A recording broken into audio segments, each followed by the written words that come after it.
The quiet vengeance of Evelyn Moore.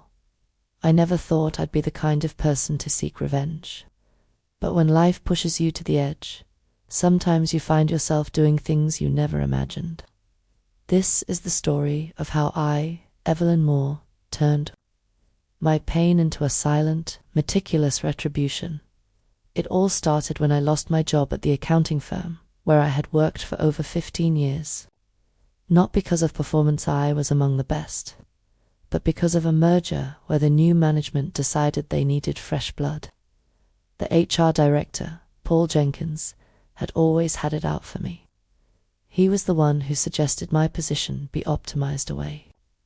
I was devastated, not just for the loss of my job, but because my life revolved around the stability it offered. My husband, Mark, had passed away from cancer 2 years prior, leaving me alone with our then-teenage daughter, Mia, with Mia in college. Now, the financial hit was crushing. One evening, while drowning my sorrows with a bottle of wine, I stumbled upon an old email from Paul, mocking my work ethic to another colleague. It was the final straw. That night, I decided Paul would learn a lesson about underestimating people. The plan. First, I needed information. I started frequenting the same coffee shop Paul did every morning.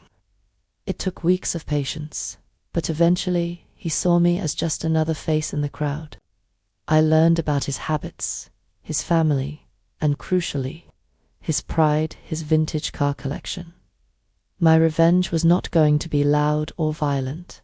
It would be subtle, the kind that eats away at someone from the inside.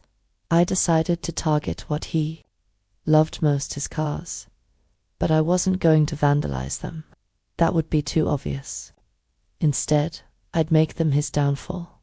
I began by befriending his mechanic, Dave. Over shared beers, I listened to Dave's frustrations with Paul, who would always argue about maintenance costs. I suggested Dave should perhaps overlook some critical maintenance on the cars, like the brakes or the oil, ensuring nothing was immediately noticeable, but would degrade over time. Dave, eager for a bit of retribution himself, agreed. The execution. For months, the cars looked fine on the outside, but under the hood, they were ticking time bombs.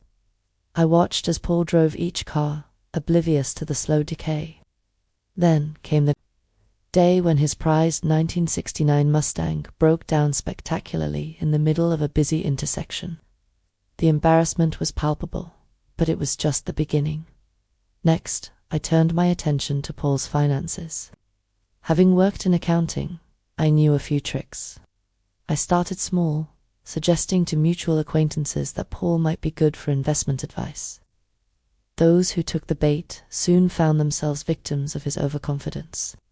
I leaked just enough information to make his clients doubt him, subtly at first, then more overtly. His reputation began to crumble. People started questioning his decisions, his integrity. Meanwhile, I had planted seeds of doubt about his personal life by casually mentioning to his wife's friends about his late nights and business meetings at odd hours. I wasn't making up affairs, but the suggestion was enough to sow discord. The climax, the final act, was the most daring. I knew Paul prided himself on his annual charity event, which was his way of showing off his success. I secured a job with the catering company for the event, under a pseudonym. During the event, I tampered with the wine, not with poison, but with a substance that would cause temporary but severe stomach upset.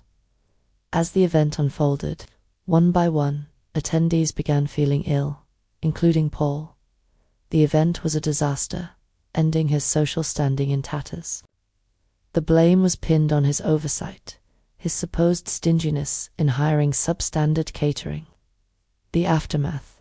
Months passed, and Paul's life was a shadow of what it once was.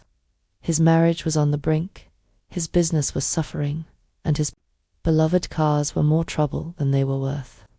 I watched all this unfold, not with joy, but with a somber sense of justice.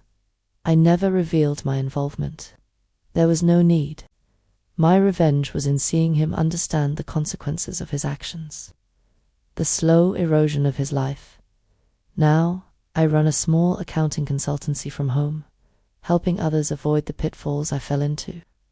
Mia thinks I've moved on, but in quiet moments, I reflect on the lessons learned. Revenge, I found, isn't about destruction. It's about balance, about ensuring that those who wrong you face the same scrutiny they cast upon others. So, if you're out there thinking you can crush someone's life without repercussions, remember my story. Remember Evelyn Moore, the quiet avenger.